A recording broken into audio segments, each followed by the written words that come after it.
I am, I guess, a professional marketer, although I hate that term because it sounds so sleazy. Basically, I help small to mid-cap businesses generate traffic, leads, and attention on social media through different strategies, paid advertising, just great content, all that fun stuff. No, it's just you have a shitty relationship with money. Welcome to the Kingdom Podcast. Without passive income, you will work the rest of your life with no guarantee of retirement. Tell me how this sounds to you. I want to work for the next 40 hours a week for the next 40 years to retire on 40% of my income. Does that sound like a good time to you? It's all bullshit. You went to school and you learned a system that is failing. You learned a system that was designed to make you an employee. I'm so fucking tired of hearing people say that they don't need to invest, they don't need to be rich, they don't like money. You need to be rich. You want to know why you need to be rich? Because you need to support everyone around you. The Kingdom Podcast. What's up, everybody? Welcome back to the Kingdom Podcast. I have a special guest for you today. I know normally it is, well, first of all, me, Todd Fleming, and normally it is Jordan Stanley Payne as co-host, but today we actually have a special guest. We have Andrew Goodman from Secret Entourage and an array of other businesses as well. So, Andrew, you can actually, you know what? I'm just going to kick it to you for like 2 minutes. You can go ahead and introduce yourself and let everybody know who you are, where you come from, what you do, what blood type you have, stool sample, all the above. You know, I don't know my blood type, so I'm going to exclude that Neither do I. from my rundown. But I feel like that's something that we should know. You're fine. You know what? Like literally off the top of my head, I'm like, actually, you know what? I don't know it either. And I know somebody is going to respond to this and go, "I can't believe you guys don't know." That's a terrible thing. What the hell are you putting me on the spot for if you don't even know your own? Well, that's what I do. If I don't know, I'm going to put someone else's spot. It takes the energy off me, right? All right, people are done hearing us talk about this. My name is Andrew Goodman. As Todd said, I am the new Jordan, the improved Jordan, the best version of Jordan that Jordan will ever be. I am, I guess, a professional marketer, although I hate that term because it sounds so sleazy. Basically, I help small to mid-cap businesses generate traffic, leads, and attention on social media through different strategies, paid advertising, just great content, all that fun stuff. So I find it interesting that you didn't say that you run a social media, like, what do they call themselves? Social media, like owners of firms? I technically call my agency a social first creative agency, but even that sounds too pretentious for me to actually mutter to people. It's terrible. It just sounded nice when I was writing the website, which I don't use for anything, and is only there because I have an email address attached to it.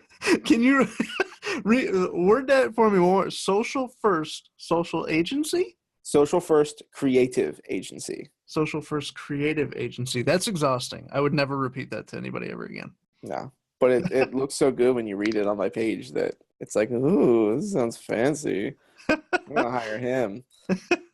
The point of us having a conversation today, to give you guys a recap, if this is your first time listening to the Kingdom Podcast, first of all, welcome.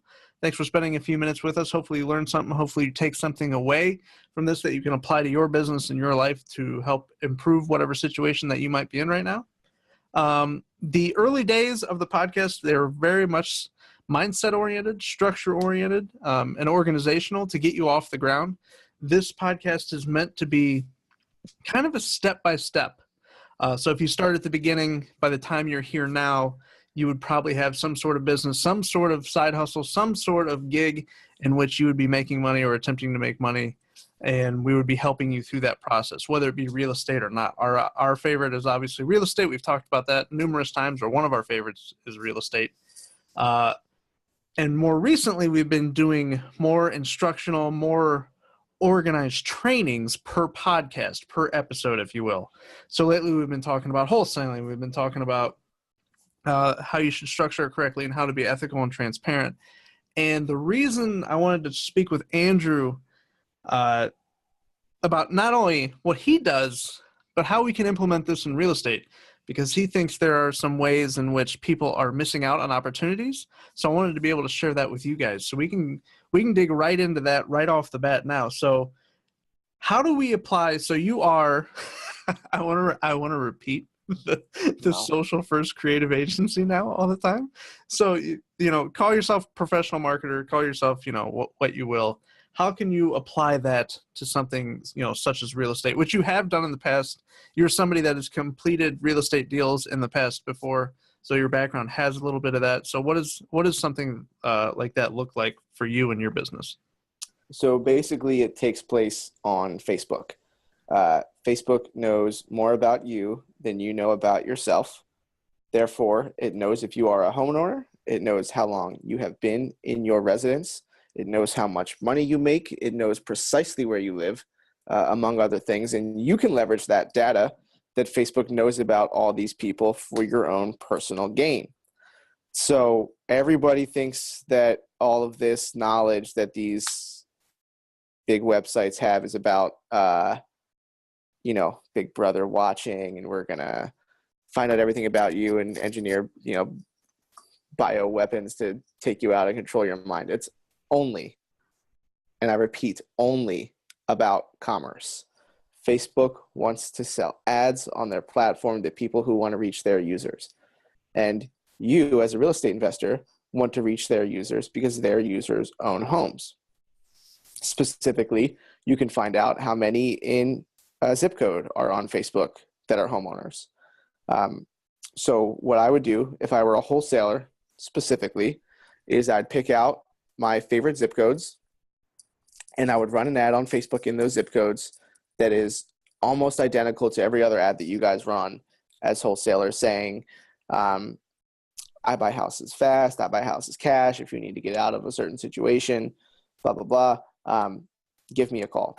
There are a couple ways technically to do this within Facebook, and there are a couple of restrictions within Facebook that everybody should know about. But the general gist of it is, just like any other medium with which you're going to try to generate leads, yellow letters, Craigslist, putting flyers out on cars at Home Depot, you can use on Facebook. It's a lot cheaper. The cost to entry can be as little as $5 a day, and you can adjust every single day to try to get better results versus when you send out $2,000 worth of postcards, they're out. And if they're not written in a way that gets someone interested, you got to wait to spend $2,000 again, versus with Facebook, you can find out in $20. That's incredible. I was actually going to ask what the barrier of entry might be.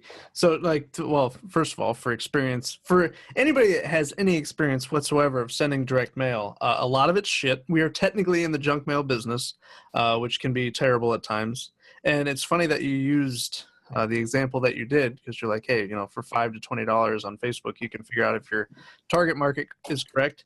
Or you can spend $2,000 on postcards, and if they're shit, they're shit, which is exactly what just happened to me. I just got done spending like $4 or $5 for the absolute worst return that I've ever gotten, because I actually tried something Hold on. new. That's something that happens. Can we interrupt this? Because I was telling you months ago, before you sent all this stuff, that you should spend the money on Facebook instead. And what'd you do? We will put the disclaimer out there that 100% happened. We had the conversation before it happened. Well, actually, you know what? We talked about it after my first mailing. I had actually set it up, but you did tell me, just go ahead and cut that short and let's do it on Facebook. And I probably have $5,000 wrapped up. And now I did get one deal out of it. I ended up getting one deal out of it, which is a property that I'm holding on to, so it will pay for itself over time. But it's one of those situations where, what if I could have got 10? If my return rate on 5,000 postcards was less than 1%, and normally I'm getting 10 to 12% in another fashion, in another market, in another target, what if we could retarget that $5,000 on Facebook for, I don't even know what the possible return could be. You know what the beauty of real estate is that, like, regardless of what your return is, the spreads are so big that you can make something happen. The point now, and the people that are listening to this podcast and in this group, is that you're trying to eliminate the suboptimal options that leave you with smaller percentage returns. And every area is different, right? Like when I did yellow letters here, it really didn't go very well. I got better results through, like, where are you at? Where are you talking about, by the way? Outside of Philadelphia suburbs. And the reason that they didn't do well here is because it's a rather affluent area and a lot of people had equity in their homes and were smart enough to know kind of what they were really worth and what they could get. But when I started looking at probates and talking to lawyers and, getting leads through people that were in situations with more distress, that's where the deals came. And suddenly you had an abundance of possibilities. For the amount that I was trying, which was not hard, yeah, it became an abundance. Yeah. So at that point, is that now when you talk about probate, divorce, things like that, is that something that you can target on Facebook too? Can you get that specific? I think that technically the data is there, divorce especially, but Facebook, this is one of their rules. They would probably consider that predatory targeting. So Facebook doesn't want their users ever to feel bad. And therefore any ad that could insinuate that a user would feel bad about the situation that they're in, and then you would try to take advantage of that, is one that would be declined. So an example that I give for this is like weight loss programs or teeth whitening programs. Like I have a lot of clients who are dentists, and I can't show a fake before and after of ugly teeth and white teeth. I can target coffee drinkers and smokers, but I can't say in the ad, do you drink coffee and smoke? Well, then you need teeth whitening. Like, you can't do that. That's amazing, because I see so many ads for like the it's a teeth whitener, That charcoal shit. yeah. Well, not only the charcoal stuff, yes, that's another great example, but also the it's actually like a neon light or something like that you basically put in your mouth. I'm like, how are you able to pull that off? Just asking somebody if they drink coffee. You know who runs that company, actually? Or the guy who does their social is Dan from the Secret Academy, Dan Fleischman, who's a brilliant marketer. Yeah, I've met him a couple of times out in LA and always was impressed. That's really interesting. I did not know that. I've learned something today. Yeah. That's really interesting. So let's talk about like the exact specifics. So I know you've done this before previously for other people, and deals have been done because of it. And it's something that could absolutely be scalable. Like when you yourself, let's say, just for example, somebody off this podcast decides, or listening to this episode decides that they want to work with you. They want to go ahead and move forward with this.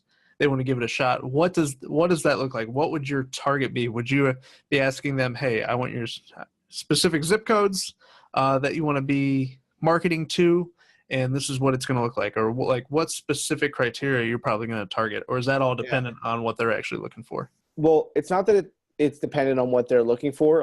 Your really only option is going to be single family homes and like condos here, because you can't siphon down by multifamily unit owners and stuff like that. That's a whole nother thing. But I'll lay out precisely how I would do it as a baseline. And then the key to Facebook is test and adjust, test and adjust, test and adjust. So I can't tell you where we'll end up, but I can absolutely tell you where we'll start and then where we narrow down from there.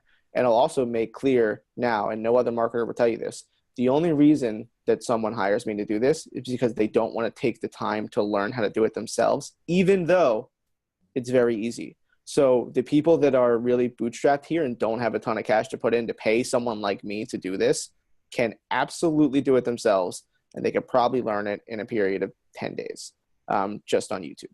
So nothing we're doing is so hard that someone listening couldn't figure it out and do it themselves. This is available to everybody. Now that we have that clear, it is and it is true. And everybody else who tells you otherwise is a liar. So what I would do is I would set up a campaign, and Facebook's ad platform runs in 3 segments. There's campaigns, which is the greater goal. There's the ad set, which is the people within that goal who are going to see the ad. And then there's the ad creative itself. You test in 2 places, the ad set and the ad. So moving into the ad set, that's your demographic targeting. So I would probably build out maybe only 2 or 3 ad sets to start, depending on the budget. And I would target homeowners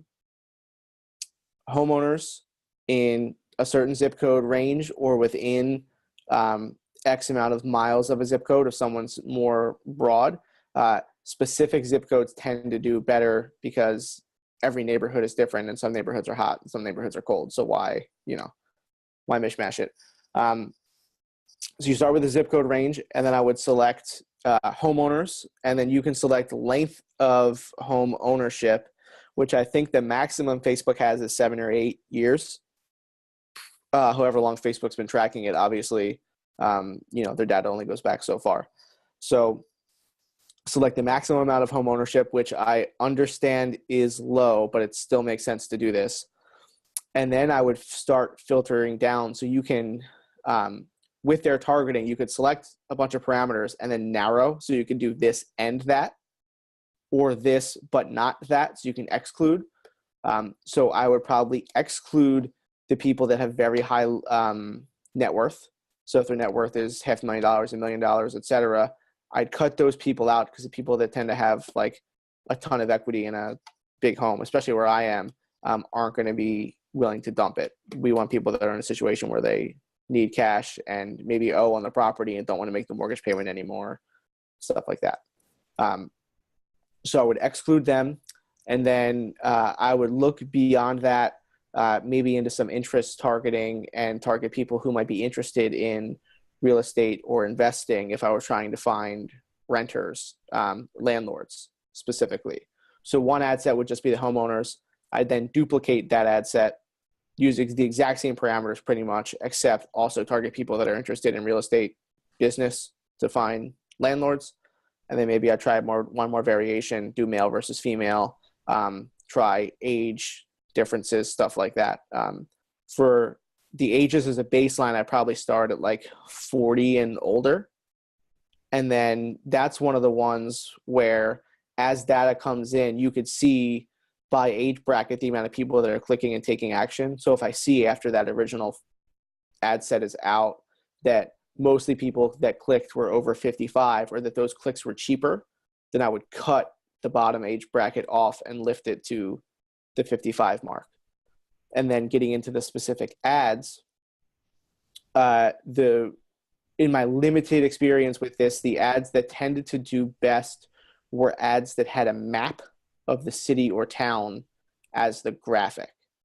So if you're in Akron, if you used a general map of Akron, people like recognize where they live, so they stop and say, "Oh, yeah." You see that, and you're like, "Hey, that's my home." Instead of exactly, hey, it this is catches a you. fancy looking house. Like, how many times do you see that? A million times. So you just scroll right past. Right, a it. house with the sold sign in front of it. Like, fuck you. That's so dumb.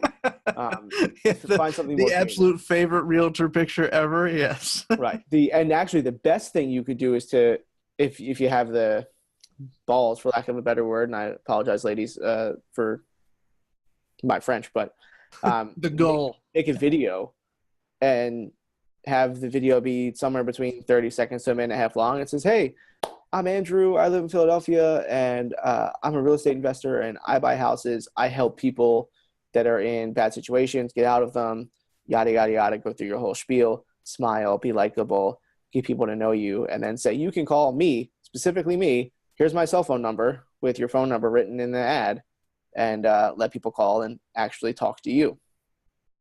Now, That's incredibly personable too. Like that, like the relationship building on that. yeah, Is everybody's too remarkable. So like a big piece of my marketing is like direct mail.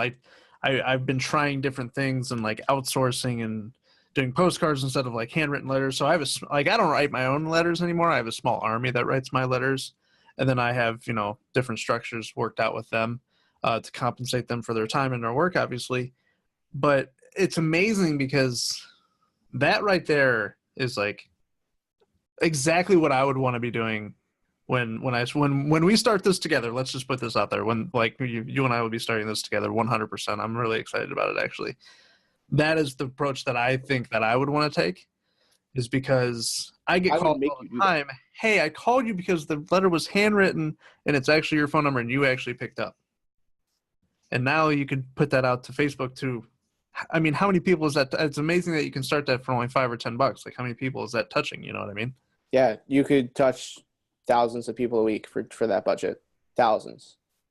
Multiple times. So, and here we are trying to put out 100 letters a week. for Right, which in all honesty costs 60 to 70 cents per letter with postage. and I don't not think that yellow letters are valuable, especially with the way you can look in the county records and see specific homeowners, their names, all that. I mean, I get it. That has true value, but they're not paying attention to their mailbox, so it's really hard to justify. Like you said, you're in the junk mail business. How many people really open junk mail? Yeah, So, 100% of my letters that get opened, they basically look like an invitation to something. I don't even have a return address on mine anymore because I've actually studied and tracked. If I put a return address with my PO box, they automatically know that it's not from someone that they know and they don't open it. Or I don't get a call from it. I will literally have a 10 to 12% call rate return because it's just their name and address on the front of an envelope, and that's it. that's smart. I like that. And that came from a lot of trial and error, a lot of talking to other guys who do it, and a lot of and honestly, a lot of money. It's I can't even imagine how much money that I've wrapped up in silly little envelopes. And like when you're growing up, postage is only 50 cents, so cheap. No, it's not. So expensive. At scale, it is most certainly not cheap. Yeah, For it's so 7 letters a expensive year that I when you're send, yeah, sure, it's $3.40. But yeah, back to that, I just think that video is an underutilized medium, and it's not for everybody. Not everybody is meant for video. I understand that, but if you think that you are even a little bit, it's certainly worth trying that for a litany of reasons, one of which really just is a simple hack that Facebook prefers video over text and images. And therefore, videos, even as paid ads, will get a better shot at displaying well because Facebook wants to be a video platform. You have to think, anytime you're advertising on any platform, you have to understand the motive of the platform. The motive of Facebook is to replace television right now. That's what they want to do. They're going to have original programming coming soon where you can watch shows absolutely on Facebook. That is their long-term goal. And frankly, it's also their short-term goal, along with getting rid of fake news and content sites. So you're going to start to see a mix of things happening to the Facebook newsfeed in the next 12 to 24 months. You're going to see a lot less articles, a lot less clickbaity, 10 things every Pittsburgh Pirates fan should know. You're going to see a lot more paid content to deliver those things, so it's not going to be trash. People are going to do a better job at content. You're going to see a lot more video because people are going to realize that Facebook favors video, and you're going to see a lot more original video, a la Netflix and even YouTube, where the Jake Pauls of tomorrow are actually going to be born from Facebook, not from YouTube, because Facebook is trying to take that away, and they're going to find ways for you to subscribe to people's shows so that when you open your Facebook feed, oh, Todd has a new episode out, let me watch it. Yeah, it's like that's like the first thing. Yeah, but the interface is going to change to deliver that even better. Like right now, like video delivery is like meh, but it's going to be, they're going to do a good job. That's insane news. That's like, everybody better be taking fucking notes on that for sure, without question. So get in on video and figure it out. yeah, I was about to say, start getting your ass on video, start practicing. It's nerve-wracking at first, but not too bad. Yeah. So if somebody wanted to work with you on this, one, how do they find you? Two, how long do you think it would take to set something up like this? Like, do you just need to have like a conscious budget in mind and then just start adjusting from it? Like, how long would it take to set something like this up? From them contacting you to having the first ad out, what's that look like? Oh, that's, if I am not busy, I could have that up in 24 hours. It doesn't generally work like that because I am busy, but within a week would be how long it would take, probably. So literally shorter than the amount of time of getting a letter out if I started right now. Yeah. To be honest with you. Like when we started our call. Get the letters written. First of all, I have to source where I'm going to send the letters, and then I have to customize the letters to the source. And then from there, I have to get them organized, postage, sent out. And then it's 2 to 3, 4 days for the letters to be delivered and opened, and then for call response to start. So if you were going to start with direct mailing right now, right this second, it would take you a week before you're going to get your first call without a question in my mind. I've done it enough. I understand it. and you could actually have something up and running quicker, cheaper, possibly more precise, and hit a broader range of people, because let's face it, you're always looking to tell people what you're doing and building your network. And now you can do that for thousands and thousands of people, anybody that looks at your ad. Yeah. Hypothetically, if I had all the content, meaning I had your videos or photos, whatever to choose, I could have ads up and running by now if I'd started when we started our call, which was technically 44 minutes ago. It's amazing. And literally, and let's face it, you're building a reputation then too, because you have a page. People can go to the page, they can like the page, they can comment. You can put content on that. You can Actually, I'll give you an exact example of the speed of this. Okay. So I'm on the board of a charity that benefits an equestrian center where they have therapeutic horses that help people that have mental disabilities and people that are recovering from injuries, even like psychological disorders. They do all this horse therapy. And frankly, I don't know much about it other than I just know it's great. And then people who do it really need it. And it's really important. That sounds amazing. So, I'm not going to lie. So they have an event that they're doing on Saturday at this like underwear store that's like 20% of all proceeds go back to this thing, and they needed awareness around the event. So I went over there and I built an ad for them. It took about 20 minutes to get all set up with the girl and get linked into her accounts and everything. And they were like, it's only 2 days. Like, is there enough time? Yes, trust me. I haven't even looked today, but I looked 2 hours after I left, and we had gotten 3 event responses for 87 cents, which means 3 people RSVP'd to come and shop at this thing for less than $1. For less than $1, you create. That's incredible. And in a 3-hour time span. You can't beat that. No. There's no other way you can beat that. The only way you can beat that is if you ran out your door right now screaming up and down the street, but you're still not going to hit 1,000 people. You would cover that in 30 minutes. Yeah. That is amazing. There's an app. I can just tell you how it's doing now. Like, that is truly unbelievable. If people want to work with you, how do they find you? They can email me at Andrew@AG as in garden, N as in Nancy, C as in Chris, and the word media.com. I will say, just to be clear, I don't say yes to a lot of opportunities that come my way. I'm very particular about who I work with because I have graduated from the 9-to-5 grind. I'm no longer interested in working for people who I don't like and that don't like me and that I don't want to work for and do well for. So if I don't say yes, don't take it personally, but at the same time, I'd still be happy to help and guide via phone and email anybody who's doing this themselves. But I do welcome inquiries if someone's interested. Amazing. Say your email one more time. Andrew@agnCmedia.com. Like the word agency, but without some of the vowels, because I'm cool.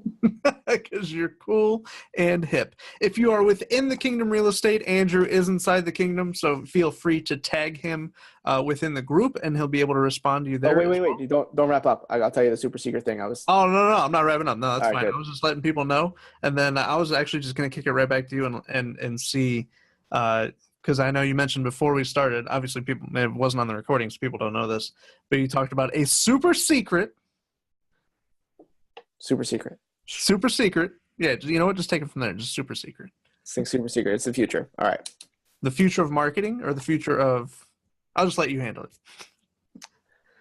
There was a time when ads on Google were extremely underpriced because no one was doing it. There was a time when ads on Facebook were extremely underpriced because no one was doing it. There was a big arbitrage opportunity to make money and get attention. The best opportunity that I have seen in my career as a marketer right now is on Snapchat's paid ad platform. And there are 3 reasons why, in particular, it's a great opportunity right now. The first is that no one's looking at Snapchat. No one cares about it. They think the stock is a dud. They think that the company's going to fail. I disagree. The app's a pain in the ass to use. It is, but it absolutely say what you will about the newest update that sucks. Views are up, so fucking suck it. Like you're still using it. And kids are using numbers it. Don't lie. 19-year-olds turn into 28-year-olds real fast, and when Snapchat still has them because that's their preferred method of communication, it's going to come back. It's going to be big. I'm very bullish on Snapchat just as a whole. So that's the first reason. The second reason is that the minimum spend on Snapchat is $50 a day, which scares away a lot of marketers, and I understand why. But it means that in real estate, no one, not a single person is there. And it's really only $1,500 a month, which if you're spending money on mailers, it's worth spending $3,500 on mailers and $1,500 on Snapchat. The third reason is just that Snapchat's rules are so much more lenient than Facebook's. So Facebook has a rule: you're not allowed to have text in your photos and videos. You're not allowed to make even remotely hinting at like income claims and ways that you can help them. Snapchat is much more lenient. Your entire ad, if you want it, could be like a dancing donut with text all around it that says, "Donut Todd buys houses. Call Todd now." Waving inflatable arm tube man. Swipe up. Like, you can do whatever you want. It's great. So it's the Wild West of marketing right now then. It is. Now, you can't say, "Oh, I'm going to spend $1 million and buy your house." Like, you can't be that overt, but you could be very aggressive in your push. So if you can, in 5 seconds or less, you're allowed to have 10, but we found that Snap users who are looking at ads make their decision to swipe up within the first 5 seconds. That's insane. Yeah. And in 5 seconds, you record a video, just selfie style, looking at you. "Hey, I'm Todd. I live in Akron. I buy houses. If you're looking to sell, swipe up and call me." They swipe up and go to a website that has, whatever, name, number, email. They submit whatever way to contact me or what. So how does the targeting work on that? Does Snapchat have? Snapchat buys all their data. Yes, Snapchat buys their data from Experian, who has a ton of data. A lot of it is the same data that's on Facebook. Same in terms of geographic targeting. Actually, this is my Snapchat rep calling me right now. I know, because it says no caller ID. Because I was just emailing with him. live on the air, the Wild West. He's actually the sheriff is calling right now, going, "Stop telling everybody that." If I was doing this call on my phone, I actually would have patched him in so he could tell us about how great Snapchat is. Because that's the other thing, and kind of a fourth added bonus, is that their business development reps are real people who talk to you and email you. And I've had more conversations with my Snapchat rep, who I spend way less money with than Facebook over the past week, than I have with my Facebook rep in the past quarter. Yeah, Facebook's a nightmare to deal with. Yeah, in my experience. And this dude's the freaking man. He's so happy to be working for Snapchat and to be helping me spend $2,000 a month on ads.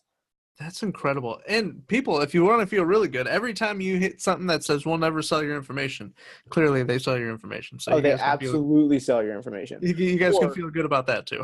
If they say "we never sell your information," they barter your information, which is essentially the same thing. Yeah, which is exactly the same thing. Yeah, they get something other than just money for your for your credit score, for your location, for whatever. The good news is it's for commerce, not for Big Brother stuff. So, there's that to think about. That's amazing. So you can actually target. So this has been an incredible call. I absolutely love this. This is, and what excites me about this is that we've talked about this a lot in that. So real estate's the oldest game in the book, right? Mm-hmm.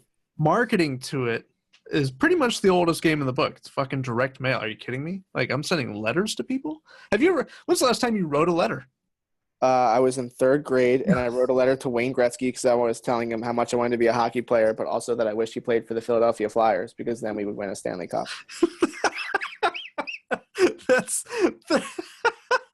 3rd grade. Wayne didn't listen. Wayne didn't open it because he was like, "This is junk mail. This is bullshit."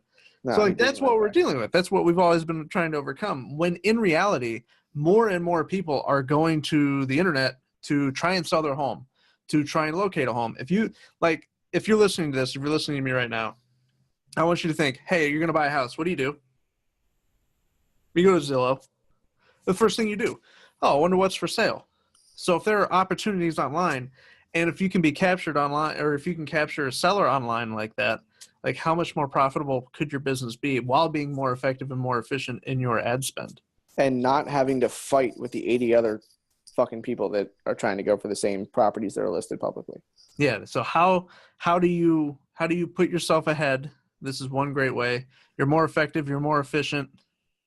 And on top of that, you have someone such as yourself, AG, that you can have some. And we talk about delegation a lot too. If you're somebody that is really bootstrapping and really trying to do this all on your own right now because you don't have an extra dime to your name, I totally understand. But if you are somebody that's understanding the importance of delegation and building a team and building out your resources, you should have someone like AG on your team that can handle this for you, can start specifying these things for you, can relay back to you, hey, this is working or this isn't. Or, hey, we just spent $8 on an ad and we got 2 deals out of it, because shit like that happens. Like sometimes when I send letters, like the first batch of letters that goes out for $45, I get 2 deals out of it and I make 20 grand. You know what I mean? Yeah. So to be able to effectively do that more common or more often through social spending is incredible, like truly incredible to me. And it absolutely should be a larger, or I think is going to be a larger part of the game. I'd agree with you. Yeah, I think so too. So that's incredible. Any other super secrets? I love the snap. I love the idea of that. I love I love letting everybody know that everyone sells your information. By the way, I don't sell your information. So that's right, guys. He barters it. Yeah, I buy bartering information. That's a funny way to put it. I like that. Hey, any way to get around it, right? Exactly. That's what they're going to do it because, and like you said, it goes back to commerce. They want to be able to connect people because that's how they make their dollars. When there's a law, there's a loophole. That should be a law. When there's a law, there's a loophole. It's the law of the universe. For whoever wrote the law, right? Yeah. For whoever has deep enough pockets to get around it. So I want to thank you for hopping on, sharing all of that with us, because that was incredible. Yep, if you want to reach out to AG, again, you can hit him on his email. He's within the Kingdom Real Estate. If you're in the Kingdom, you can feel free to tag him. Man, there's so much more that we could go over, too. We might have to do another episode with you, to be honest with you. I'd love to dig even deeper into it. And then also cover, some other things that you have going on. You have, to my knowledge, you have a very informative, I'm going to call it an email list. Okay. It's an email list. It's like an email list about nothing. It's the Seinfeld of email lists, but it's the Seinfeld of email list, and you should absolutely hop on it because it's awesome. Like there's no better way to put that. The reason that it happens is because I read voraciously on the internet. I can't sleep, so I spend my time reading Apple News and articles from Facebook and wherever else, and then I inevitably will take them and send article links to my friends at like 4 a.m. And one of my friends said, like, can you just stop emailing me all this shit and just send me like a digest once a month? And then I was like, that's actually a really good idea. So I started an email list, and it's just called That's Interesting by Andrew Goodman. And I curate 5 to 10 articles, videos, photos, etc. that I found were the best of the prior month. Maybe add some commentary to them of why I think that they're important and should be watched. And the goal really is just to have one of those pieces of content from every emailer speak to somebody on the list so that they can learn something or be inspired or just get the escapism of spending 15 minutes watching or listening to something cool. Or staying ahead of the game. I mean, the things that you put out, they aren't anything that, they're not cat videos.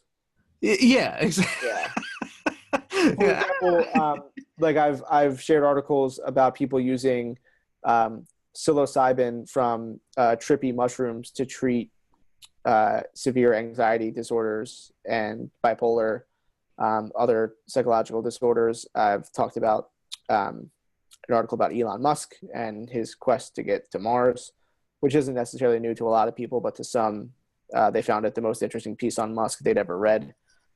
Lots of stuff about the brain, science. I'm very interested in science, so I tend to read a lot of those articles. The things that you're looking at, the things that you're talking about when you send your emails out, are the things that are going to be like, in 5 years, they're going to be like, I never saw this coming. And in reality, it was already being talked about. Right. Incredible. Well, thank you again for joining us. Guys, our next episode, we will be, again, since we are on a track of being more specific. So this was obviously dedicated to marketing. This is obviously dedicated to becoming more effective in getting in touch with the people that you need to be in touch with. So our upcoming episodes will be following up on, things such as this.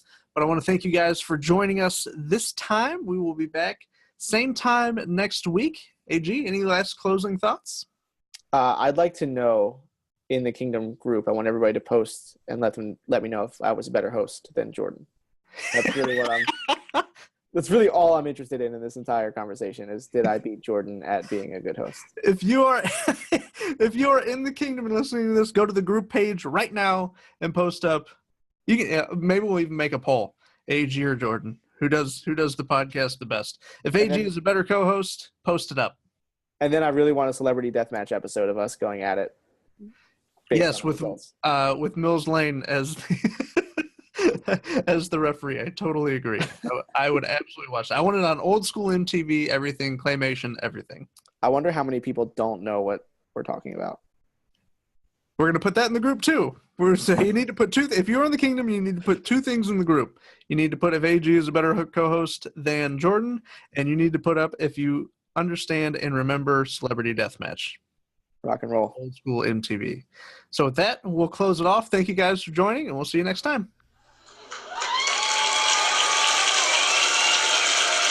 Thank you. Quiet down. Jordan Stanley Payne. I actually just listened to this as I was editing it, and I want you to know if you vote for AG, you are immediately banned from the Kingdom real estate. And as far as deathmatch goes, Celebrity Deathmatch, I choose the time and the place. It will be Montana, Speedo style, 43 below zero. Bring it on, AG.